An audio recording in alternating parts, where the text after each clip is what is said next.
Hello and welcome to Just One More Watch. Rather exciting video today. I get to review a tourbillon. Now this is a budget watch channel. I didn't imagine that I would be reviewing a tourbillon, but here you go. You may have seen this one pop up on your Facebook feed or your Instagram feed recently. You might also have watched the Time Teller's review. He looked at a couple of these pieces a couple of weeks ago. Now I saw the watch in my Instagram and Facebook feed and I got in touch with the company, Era, who's selling these ones, and I said, are you serious? I would love to have a look at one. So big thank you to Era for sending me this piece in for review. Now they have had a wildly successful Kickstarter campaign, sold over 700 units, that's over $750,000 US in pre-orders alone. A spectacularly successful campaign. Now they've marketed this one as a luxury watch that you can afford. A millionaire's timepiece indeed. Now that got me thinking. You know I love to ask you all questions during these videos. So today we have a question. What is luxury? Is this a luxury watch? Is luxury a brand or selection of brands? Is luxury a price tag? Is luxury a country of origin? Is luxury a combination of all of these things? Or is luxury a spurious construct created by marketeers to keep us on an endless consumerist treadmill? Plenty to think about today then. We're also going to have a look at the watch. Let's flip the camera and get into it. So, what is luxury? Does this box contain luxury? And if it doesn't contain luxury, then what does it contain? Dirt cheap tourbillon. You can buy a Swiss tourbillon, cheapest one you'll get is about 15 grand, and they generally go for much more than that. So really, this sent shockwaves through the Swiss watch industry at the time. So this is way cheaper than even an entry-level Swiss tourbillon. You're getting luxury packaging anyway, little wax seal there. Obviously I've been in this box previously, and a big piano black gloss box. And there is the watch.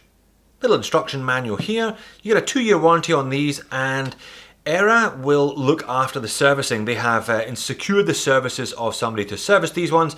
I believe you contact them about that for more information when the time comes. So let's do the usual dimensions and specifications first of all before we get some close-ups on that outrageous movement beating away down there. 44mm in diameter, so it's a big one. I guess it needs to be to pack all that much into its case. Just over 50 lug tip to lug tip, but only 12mm thick. So it actually wears much better than that big diameter might suggest, as you'll see later on. 24mm lug width. Supplied on this leather strap, it weighs in at around 117 grams, so not an unreasonable, not an unwieldy weight once you get it on the wrist.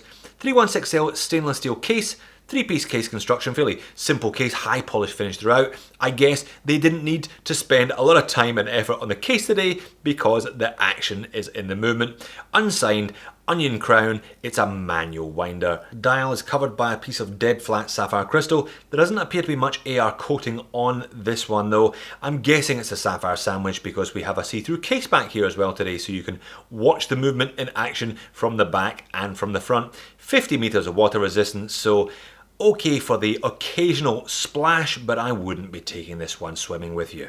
So what is a tourbillon then? Well, these were invented by Monsieur Breguet back in 1801. The idea being that it would be more accurate than a regular manual winding movement of its day because the escapement here was in constant rotation. This escapement actually turns once per minute. On a regular watch, the balance wheel is subject to the movement of the watch. It's static, it's in one place. The idea was that this was in continuous rotation, so it would be more accurate. It would be less subject to different positions. You know how a watch, you always get a different speed rating from it, different level of accuracy depending on how the watch is located, if you leave it on a certain angle overnight and so on. The idea of the tourbillon is that it was more accurate because the escapement was in constant rotation. That's my take on it anyway. Now, obviously, movements like this have been superseded many long moons ago. These days though, they're still made by companies mostly to showcase their engineering, and it really is pretty stunning to look at. We have a traditional two-hander. There's no second hand on this one. The escapement rotating once per minute is effectively a second hand, so you can more or less time something by the minute and get an idea of how accurate the movement is overall. Sun moon complication there at the 3 o'clock, and that is actually a GMT function over there. Kind of looks like a 24-hour indicator, but you can set it independently of the two hands, so you can set it for a second time zone. If you want the tech specs, it's a Chinese-made HZ3360A movement, 28,800 vibrations per hour, 20 joules, 42 hours maximum power reserve with a full hand wind, stated accuracy of plus to minus 25 seconds a day, which I reckon is perfectly decent considering the price. And the level of decoration on this watch is just outrageous. I think every part that could be filigreed and decorated has been, and it's done to a fairly well standard as well. I've got the studio lights glaring here, I've got my camera zoomed in as close as I can. I haven't found much to complain about, and I really do find that escapement mesmerizing. You can look at it all day long. This is about as zoomed in as I could get on it. This is normal time. This is what it looks like 20 times. You can see it whizzing around there once per minute. And there's a similar level of detailing and attention to detail on the back there. You can see right through it, and you can also see the spring winding there as I hand wind the thing.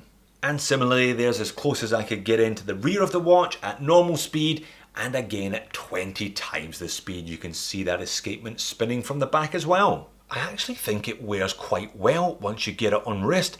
44mm, but a bit of curvature to those lugs, and only 12.7mm thick. Now Jody at Time Teller, he thought it was a little large, but I think it's actually pretty good. 44, normally a bit too big for me, but I reckon this one perfectly manageable on my 7-inch wrist. It's a showpiece as much as it's a timepiece. Is it one of the most fun things you can slap onto your wrist? Like possibly. A truly outrageous amount of complication and decoration on your wrist in a very wearable package. Quite remarkable. So there you have it, Era Tourbillon. An incredible amount of decoration and complication on your wrist. It is outrageously decorated for the money, and for that I think Era have to be applauded. They've clearly pitched this one very well indeed, given the number of pre-orders they've been able to generate. Is it a luxury watch? I'm not sure about that. Is it utterly outrageous and possibly the most entertaining thing that you can put on your wrist? Quite probably. Thanks for watching. See you in the next one.